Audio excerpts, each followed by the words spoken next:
Isa sa mga itinuturong dahilan ng isang online game na may kinalaman sa karahasan na posible raw na ginaya ng mga estudyanteng namaril sa loob ng paaralan sa Tacloban City kung saan 3 ang nasawi. Dahil dito, muling nanawagan si Senator Sherwin Gatchalian na muling ipagbawal ang social media sa mga menor de edad.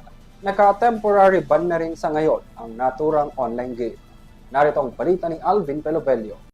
Muling nanawagan si Senate President Win Gatchalian na ipagbawal ang paggamit ng social media sa mga menor de edad, 16 na taong gulang pababa. Kasunod yan ang insidente ng pamamaril sa 2 estudyante sa Tacloban City. Nitong Martes, pinatawan ng temporary ban ng Cybercrime Investigation and Coordinating Center o CICC ang mobile game na Gorebox, isang aplikasyon kung saan pinapayagan ng mga manlalaro na mag-experiment ng iba't ibang mga weapon at dahil na rin sa graphic ng naturang laro na nagpapakita ng karahasan. Dahil dito, muling ni-recall ni Gatchalian ang kanyang inihain na panukala na pagbawalan ng mga menor de edad na gumamit ng social media. Ang sa senador, ito ay dahil maraming kabataan ang nalululong sa social media at larong mayroong violent contents na posible umanong maka-impluwensya sa mental health ng mga kabataan.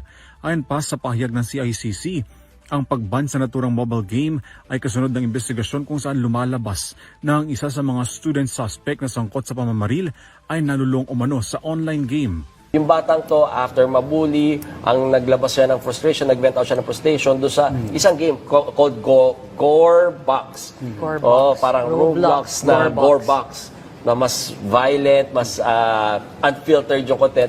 In fact, I have already ordered that this particular application and game be suspended and be blocked from the Philippine jurisdiction. Mananatili umano ang temporary ban sa Gorebox bilang precautionary measure habang nagpapatuloy ang investigasyon. Una na rin sinabi ng Administrasyong Marcos na nakatakda silang magbukas ng panukala na magre-regulate sa mga menor de edad sa violent contents. Samantala, na-turnover na ang 2 child in conflict with the law o CICL sa Tacloban City Social Welfare and Development Office.